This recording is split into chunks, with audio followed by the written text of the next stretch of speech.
In this video, I'm going to show you some battery tips for Android users.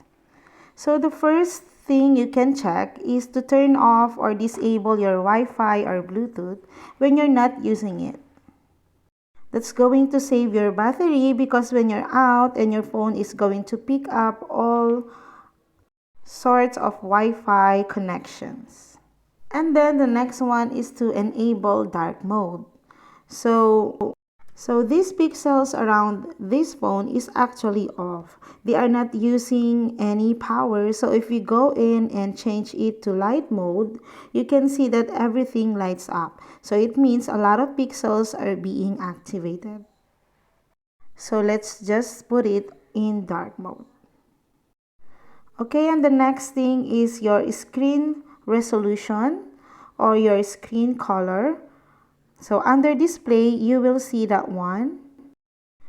So just click on screen colors and then adjust this so the image won't look as sharp as it saves battery.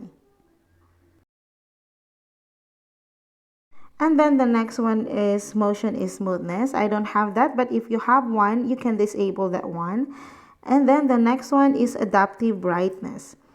So your adaptive brightness, it will depend on your area. So the brightness of your place will automatically adjust. So your phone's brightness can go to a full length and that won't save battery. So just go ahead and put it in a standard brightness so it will disable the adaptive brightness. So the next one is your screen timeout. Set this to as low as possible. This will auto-lock your screen and can save battery. Okay, so the next one is extra brightness. I don't have this one, but you can turn this off also if you have. And then the next one is to turn off your always on display. So you can just search it from your settings. Just put always on display. So turn it off to save battery. And then the next one is disable 5G. You can check that on your connection. But for me, I can't find this. But I will tell you the reason why you have to disable your 5G. It is because you're probably not getting the 5G speed that you think you're getting. 5G is only available in a very few places in the world. So go to your mobile network and search for disable 5G. Okay, so the next one is Wi-Fi preferences.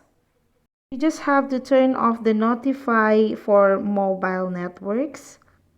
And then you can also turn off the nearby device scanning. I don't have that, but if you have, you can just turn it off. Okay, the next thing you can try is to turn on the battery saver. Enable this one to save battery. Okay, so the next one is to set or schedule the battery saver mode. So you have to customize it and it will automatically switch on to battery saver. So the next one is background power consumption management. So this one intelligently controls the power consumption of your background apps. So you can go and select apps and select smart control for less battery usage. So the last tips is to enable the protect battery. If you have this, you can enable this one or you can do this manually. So protect battery is this will limit your maximum charge to 85%, so your phone won't charge to 100% for a reason, because when it comes to lithium-ion battery, they don't like to be fully charged and fully discharged. So keeping it to around 20 to 80% is the best care scenario for your phone. And again, if you don't have this in your phone, you can do this manually. And that's it, guys. I hope you find this video helpful. And if you do, please don't forget to like and subscribe to my YouTube channel. Thank you for watching.